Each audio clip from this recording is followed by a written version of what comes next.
scene. The girl crazy. The girl is crazy. Hey y'all, it's Chloe and we're back with another video. You guys, I just want to say thank you all so much. I am finally monetized, okay? So I hope y'all watch the ads, watch the ads, watch the ads. As always, we had so much fun in the comment read. Oh my God. I don't think we laughed that hard in a long time in the comment read. It was hilarious. It was so much fun. We had new faces. I appreciate everyone for joining in. It was definitely lit, okay? Definitely lit. And I can't wait to later on this week when we do it again, okay? So make sure you join me. Whether you agree with me or disagree with me, put it down in the comments and you know, hang out with us in the comment read. Let us know how you feel. Join in. Talk to us. We'll be waiting. Married at First Sight, Season 11, Episode 15. Whew.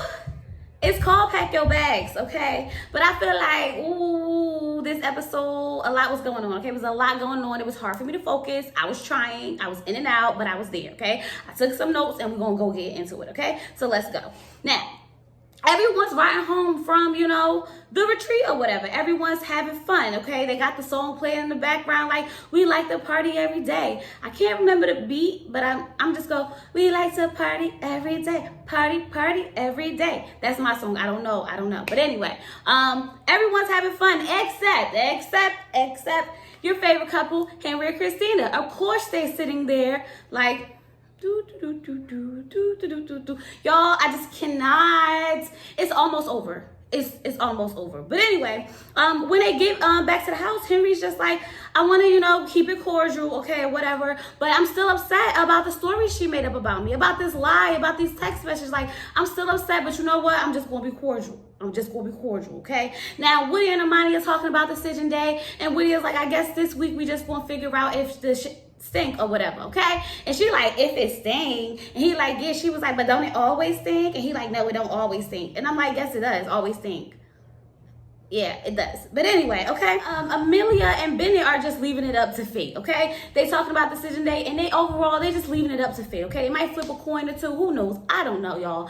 They are so theatrical, and it makes sense. It definitely makes sense now, okay? Just like Around the Way Girl Next Door said, it makes sense. But anyway, Cameron goes and sits over next to Miles, and she tells Miles to rub her feet. She's like, Miles, you want to rub my feet? And Miles is like, do I want to rub your feet? I rub your feet. And she's like, well, you don't always want to rub my feet. Girl, you don't even want to sit next to me on the couch. Why would you want to rub your feet? But that's neither here or there, okay? And we're talking about decision day, okay? Now, let's get into a little bit of details when it comes to Karen and Miles, okay? Karen says that she wants to go out knowing that she gave her all. No, I'm not buying it. I don't know why she thinks she gave her all. For the life of me, can't figure out why she thinks she gave her all. Anyway, and Miles is over there like, I just want to have fun, okay? I just want to have fun with you, because this could be our last time hanging out. And she like, could be. He like, or it could not be. But she ain't say nothing about that, okay? She was quick to jump to the could be, but she ain't had nothing to say about it could not be, though. Y'all caught it? I caught it. Y'all, that Karen, yo, we keep hoping and nothing happened. Nothing happened, okay? So Amani's sitting down talking to her friend, and she's not worried about decision day. She's like, I'm not concerned about nothing. Like, I know me and Woody gonna be good or whatever the case may be or whatever. And then they played the scene because she said that she thinks that he doesn't hear her sometimes, okay? That's the only thing that bothers her about their relationship. She thinks he doesn't hear her. So they play back the scene of when she said burka, and he thought she said burger. And then that's when they started, that's when first time I actually got it and I laughed. So all you guys who told me to go check it out again, and I would definitely laugh, I was cracking up that time. But yeah, I was like, okay, so Money feels like sometimes he's immature and he just doesn't listen. I can understand that. I can get it why that would be a concern for her. But overall, she's not worried. She feels comfortable about this situation, okay? Now, Bennett is talking to his friends, y'all, okay? And Bennett is telling his friends, like, you know, it's decision day coming up. We've been together for 4 months. And his friend shut the whole thing down. He said, y'all been playing house for 4 months. I was like, exactly. He was like, you don't know nobody in no 4 months. She's still showing you her representative. And I was like, oh, so everything isn't gold and glitter over there where Bennett and Amelia is, okay? Because now we get to see some of Bennett's real friends give some real reactions about how this isn't like all fairy tales, okay? He's like, it's not the real world. It's not reality. Like, you guys got cameras following you, okay? It's for TV. How do you know that she really here for you? I don't think that's enough time to get to know someone. And I could understand why he would feel that way. But honestly, I think Amelia and Bennett figured it out. They definitely figured it out nonetheless. Okay, so then Bennett tells his friends that he's moving to Virginia. Okay, and his friend was like, what are you going to do in Virginia? Like, you're going to sit in that house and wait for her to come home and take you outside like a dog? Like, what is wrong with you, y'all? I was sitting there like, oh my God, the reality is really setting in for Bennett. And I wonder why they wait till like the last episode to actually show us some type of conflict within Amelia and Bennett. Because I mean, like, dang, this would have made sense earlier. It would have definitely made sense earlier, because now it's making him question, you know, the relationship. And I'm just curious as to why Married at First Sight didn't give us his input in the beginning. But anyway, that's not my place. That's not my place. Next, so Woody's talking to his grandmother, and he asks his grandmother for advice, okay? And his grandmother's like, you just need to pay attention to her and listen to her, okay? Because men don't pay attention and they don't listen. And I'm like, yeah, they don't, okay? They don't. They pay attention, don't get me wrong, but they don't listen. Okay, they definitely don't listen, because like if she walked in that house with no hair, like he said, he would definitely notice that and pay attention. But anyway, he just wants to, you know, he's just like, I'm gonna work on that. I'm gonna work on making sure that I hear her, okay? And that's a coincidence, because that's what Amani wants from him, okay? Amani, like she told her friend, like, I'm just concerned that he don't hear me. So at least he knows what she's concerned about, and they can be able to work on it together, right? Right. Okay. Now, it's talking to his friend, okay? Now, it's tequila time, period, y'all. Y'all know that's my choice to drink. See y'all for my 1,000th celebration monetized. A virtual party where the tequila will be in the building, but that's not the point. Back to the story. Okay. Now, he's, you know, telling his friend that Karen basically had laundry on the couch, right? On one couch. And instead of going and sitting next to him, she decided that she was going to sit on the armrest of the couch and eat her food. Because she didn't, she just didn't want to sit next to him. I could imagine, okay, like, you don't want to, y'all, I can't for the life of me figure out how she just couldn't sit next to the man on the couch to eat. Why would you sit on the armrest? And then I can imagine how he felt. Like, I would feel rejected. If my husband or boyfriend at the time or whatever decided that they didn't even want to sit next to me on the couch, and I mean, we not beefing, we not arguing, we ain't got nothing going on, and you still want to sit next to me, I need you to make it make sense. And I keep saying we keep wanting her to try. We keep trying to like her, and I'm getting to the point where it's not happening. It's just not happening. But anyway, he does tell his friend, like, if she can't get it together, you know, like, I'm out. Like, that's what they talked about or whatever the case may be. His friend asks him, what would make you say yes on decision day? So he says, like, on paper, she's everything I want. Like, she's beautiful, she's smart, and she can cook. Like, on paper, she's everything I want. But then he says, so then what would make you say no on decision day? And he was like, there's no intimacy. Like, I don't know what it's like to say I'm going to be with someone for the rest of my life. And I can understand that. Like, why would I mean, don't get me wrong, okay? Okay, but hear me out, y'all. Hear me out. How you know if you like it or not that you're going to want it for the rest of your life? I'm speaking from a man's perspective, because I was told that a man can have, you know, sex with you and then instantly not like you anymore. Like, he can be like falling for you and everything and trying to get you and wooing you and all this other stuff. And then once he has sex with you, he don't like you no more. And if that's true, that could possibly happen. So I think he just trying to figure out, like, is it going to fade away once I get it or not? Y'all, I don't know. Don't worry about my logic. I'm just going by what I heard. What I heard. That's it. Y'all men, let me know. The men who watch, let me know. Yeah, let me know. But anyway, Miles is stuck between, you know, is there potential? Like, you know, staying with her for potential, or, you know, just like letting it go, because like potential isn't enough. And I can understand that. And I'm just like, let it go, Miles. Potential is not enough. It's just not. It's just not. Now, Amelia is talking to her. Okay, no. Y'all, Amelia is on video chat with a witch. / tarot card reader. And I'm like, whoa, whoa, whoa, whoa, whoa. I was with you with the tarot cards. I'm not really big on tarot cards and all that stuff, but okay, I can rock with that.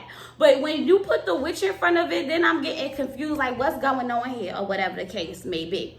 So when the witch is like reading her cards or whatever, she says that they're stable, there's good communication, and he's not gonna, turn into a joke. They're actually a good match, or whatever the case may be. So then she says, oh, I have my friends here and I'm gonna bring my friends up. And I instantly said to myself, if they start singing, I'm turning off the TV.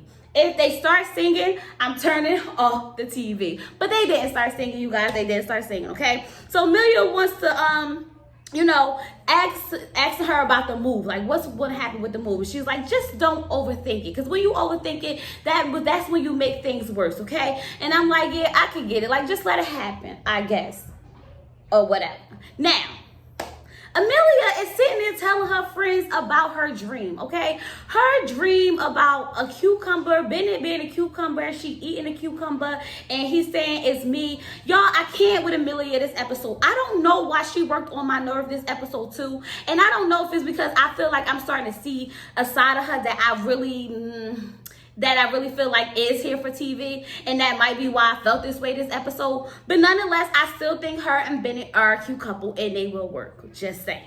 When Karen's talking to her friend about the decision day, okay, she's sitting there and she's like telling her, she's telling them that she wants Mouse to be more aggressive, okay? Now, when she says she wants an alpha male, she's saying, I need someone who I can trust being submissive to, okay? I need someone who I can, trust is going to have my best interest, and no matter what he said. Now, this is what I'm starting to think when I'm listening to it, okay? Because it made sense, okay? The way Karen said it made sense, but it also made me feel like she wanted someone to tell her how to feel instead of him asking, how do you feel? That makes sense. It sounded like she wanted him to come and take control and put her in her place, like she said. Now, I can get putting you in your place, okay? Because sometimes my husband got to put me in my place. Sometimes, okay? Just sometimes. But it's not to the point where it's like I'm looking for him to do it. I don't understand what's the mentality that she's looking for someone to put her in her place. Someone to tell her how to feel instead of asking her how to feel. I don't know, y'all. I mean, it made sense, but I didn't agree with it. That makes sense? It made sense to me, but I just didn't agree with it. But anyway. Now, Brad's talking to his friend, Olivia talking to her friend, and y'all, they not together. Period. I'm not wasting my time today with Olivia and Brad. It's not worth it. They just not together. They just not together. Okay? But the one thing that Brad did learn is nothing. That's what he said. He learned nothing. No, I'm lying. After he said he learned nothing, he said he did learn that he want kids, okay? And that's not negotiable. That's what he said. Other than that, he didn't learn nothing. Nothing about himself and nothing about life. Period. Y'all was sitting here like, I'm not doing this with Olivia and Brett today. Not today. Now, Christina's sitting down with her old friend, okay? Now, I thought it was her father. I'm not going to lie, y'all. I have wrote down in my notes, Olivia talking to her father. But then I was like, I don't think that's her father. So I had to rewind this so I could get the title, and it said friend. I was like, oh, just her friend? Oh, that old man is her friend. But then she's a flight attendant, so I'm like, is he a flight attendant man and they, friends? Is that how she met him? Like, where did she meet this guy from? But y'all remember, the rumor was that she ain't had no friends and she hired him. And I can believe it because the whole time she was talking, he didn't really have much to say, okay? He really didn't have much to say about the situation at all. But anyway, she's telling him that how she's tired of doing everything, okay? She just wants Henry to, want her and act like he wants her because she's been in love, okay? And she's had people who wanted her and all this other stuff. And I'm just like, I don't understand Christina. I just don't understand Christina. She wants more emotion from him, okay? And she needs to, it needs to not feel like she's talking to a brick wall, okay? Now, Henry over there talking to his side piece, Kristen or whatever the case to be, about his marriage, okay? And here she go with her slick little comments, okay, taking jabs at Christina like, oh, is honesty an issue with her? It's an issue with her. I was like, if she don't sit her little thirsty self down, girl, if you want him, have him, okay? Ain't nobody fighting over Henry. Nobody fighting. If you want the man, take the man, okay? But you don't want the man. You just don't want nobody else to have him. We already established that. I already know what it is, okay? Now, Christina over there still talking to her male friend, okay, about how she's fun, okay? And she's not needy and she's beautiful. Who's not needy, Christina? The girl who's always fishing for compliments, the one who needs to feel wanted all the time, okay? At every given moment of the day, who only cares about how someone feels about her and not reciprocating how she feel about somebody else. Oh, you not needy, girl. That's not you. That's not you at all. I don't see why anyone would think you was needy. Okay? Yo, I just can't. Okay. So then Henry is telling us that Christina threatened him with the text message basically and told him that if he don't, basically stick this thing out to the end or whatever, she's going to expose this, okay? And he's like, expose what? Expose how? Like, show me the text messages. Show me the text messages. And I'm sitting here like, Henry, you's a good one, because I would have been put her on blast in front of every freaking body, okay? Everybody. I'm not waiting till no reunion to have this conversation in front of the experts. I'm putting you on blast at the retreat in front of everybody about how you threatened to expose me about being gay with some text messages that you ain't got. How about that? How about that?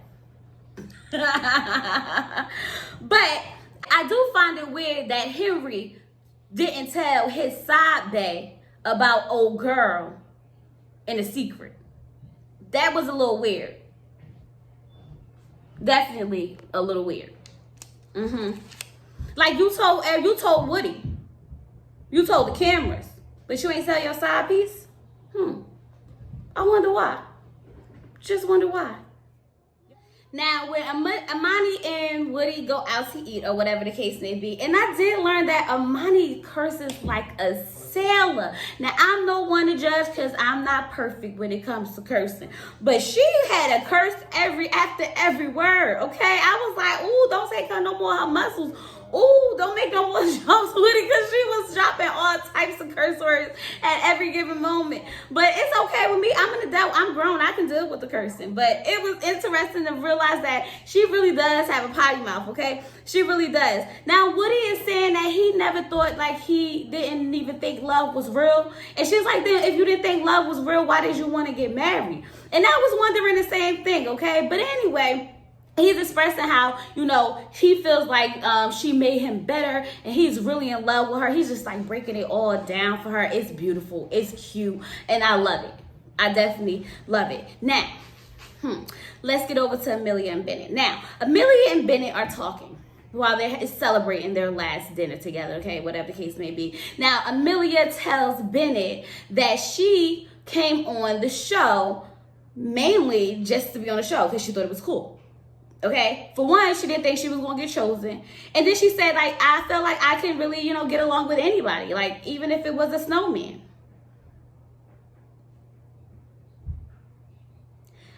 Amelia's coming off a little fake. So now, like, Around the Way Girl Next Door said, the singing, the weird theatrics, like the book on the face, okay? Just all this free spirited is coming off a little weird, okay? Now, I'm not saying that's not who she really is, but I do feel like she's definitely putting on a little bit for the cameras, especially with the whole wedding situation, everything like that. I can see her putting on just a little bit for the cameras, and I think that she actually fell in love with Bennett, because I really do think that they're in love, but I do think that in the beginning, that's why it was so heavy on the theatrical part. You get what I'm saying? You know what I mean, okay? I'm not saying I don't like Amelia, but she did rub me wrong this episode, okay? She definitely rubbed me wrong. And I felt so bad for Bennett, because you can tell Bennett was really hurt by it, because he made the face like, it almost seemed like he wanted to get up and walk away. It really did seem like that's what he was about to do, but he didn't. I just felt bad because like he said, like, I just learned that the woman I'm in love with, that I'm, planning to move to Virginia with, didn't come up here to get married. She just wanted to be on a reality TV show. That's a big bomb to drop right before decision day. Don't you think so, Amelia? Yeah, it is. Red flag, Bennett. Red flag. Like your friend said, like he said before, 4 months is not a long enough time to get to know someone because you're still meeting their representative. But I still think they cute together. Just saying. Now, Christina and Henry, y'all, they go out on a date.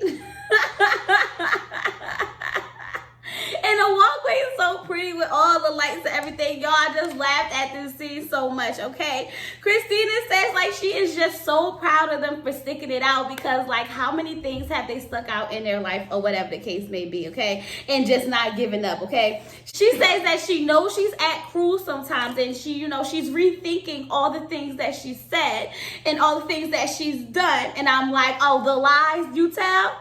Is that what you're rethinking? And that's what you're regretting? Is that what it is? Because now you know that you may have missed out on your Henry. You feeling bad now? And then, she was sitting there talking about how she was so used to somebody putting her in her place, and she knows that's not good, but that's what she's used to, okay? And then she just like to Henry, so what do you like about me? And then Henry takes this long, awkward pause. He says something, and then he says, you're a great writer. And then here goes Christina with the theatrics, okay?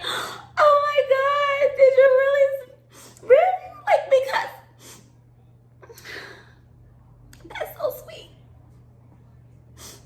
No, thank you. No, thank you. Girl, Henry sitting there like, I'm confused. Like, how are we even on the same page? Like, I feel like we live in two totally different realities.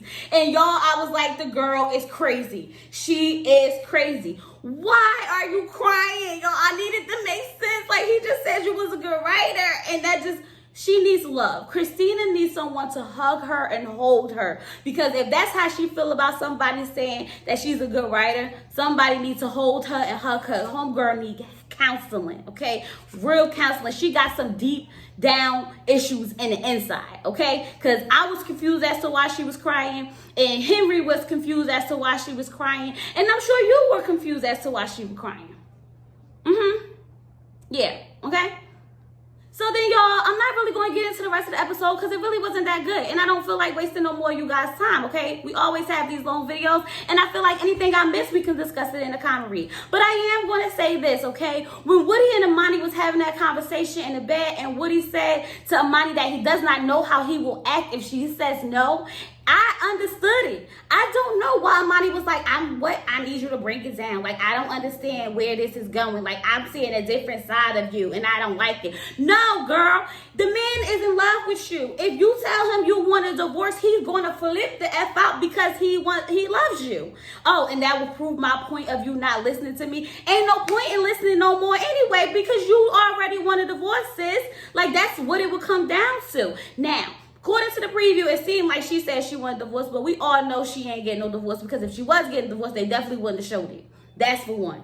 So I'm just going to say that. Now, let me give y'all my predictions for next week so we can see if I'm right or not, okay? Now, Amelia and Bennett, of course, are going to stay together, okay? Henry and Christina ain't happening, okay? Olivia and Brett already didn't happen, okay? Now, Monty and Woody, of course they're going to stay married. Don't believe the hype. Don't believe the hype. Karen and Miles is a toss-up. I feel like Miles may say no, and Karen may say yes. And if she says yes, then Miles may say yes after he said no. That's what I'm going with. That's what I'm going with. I hope you enjoyed this review. Don't forget to like, comment, and subscribe. See you all at the comment read. See you all at the monetization celebration. It's gonna be lit. Until next time, you guys. Peace.